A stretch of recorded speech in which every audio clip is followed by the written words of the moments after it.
और निरोध भक्ति का स्वभाव है। और फिर यह भी कहा गया कि भक्त को शास्त्रोक्त कर्म विधि पूर्वक करते रहना चाहिए। कृपया इस विरोध को स्पष्ट करें। विरोध नहीं है, दिखाई पड़ता है, जो भी पढ़ेगा तत्क्षण दिखाई पड़ेगा कि पहले तो कहा कि लौकिक और वैदिक कर्म सबका त्याग हो जाता है, निरोध हो जाता है, छूट जाते, और फिर कहा करते रहना चाहिए। विरोध दिखाई पड़ता है, विरोध है नहीं। जान के ही दूसरा सूत्र रखा गया है कि जब तुम्हारे जीवन से लौकिक और वैदिक, इस लोक के और परलोक के सारी आकांक्षाएं और सारे कर्म छूट जाते हैं, तो कहीं ऐसा ना हो कि तुम कर्मों को छोड़ ही दो। कर्म तो छूट जाते हैं लेकिन तुम करते रहना। इसका अर्थ हुआ कि अब तक तुमने कर्ता की तरह किया था, अब अभिनेता की तरह करना। फिर तत्क्षण विरोध खो जाता है।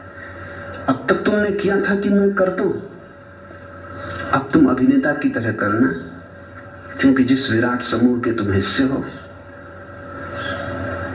वो मानता है कि ये कर्मोचित है, इनका अभिनय करना है, तुम्हारे लिए इनका कोई मूल्य नहीं है। ऐसा ही समझो, जब शहर में आते हो तो बाएं चलने लगते हो, जंगल में जाके फिर बाएं दाएं रखा हिसाब रखने की कोई जरूरत नहीं। जंगल में तुम अकेले हो, बाएं चलो दाएं चलो बीच में चलो, जैसा चलना हो चलो, क्योंकि वहां कोई पुलिस वाला नहीं खड़ा है, रास्ते पे कोई तख्तियां नहीं लगी, वहां कोई और है ही नहीं तुम्हारे सिवाय। अगर जंगल में भी जाके तुम बाएं ही बाएं चलो तो तुम पागल हो, फिर तुम्हारा दिमाग खराब है, क्योंकि बाएं चलने का कोई संबंध चलने से नहीं है, बाएं चलने का संबंध भीड़ में चलने से है। जब अकेले हो तब मुक्त हो। तो जो व्यक्ति भक्त की दशा को उपलब्ध हुआ अपने भीतर, अपने एकांत में, तो सभी नियमों के बाहर हो जाता है। वहां न तो कोई शास्त्र है, न कोई नियम है, न कोई रीत है, न कुछ पाना है, न कहीं जाना है। वो तो अपने भीतर परम अवस्था को उपलब्ध हो गया है। वो तो परमात्मा के साथ एक रस हो गया है।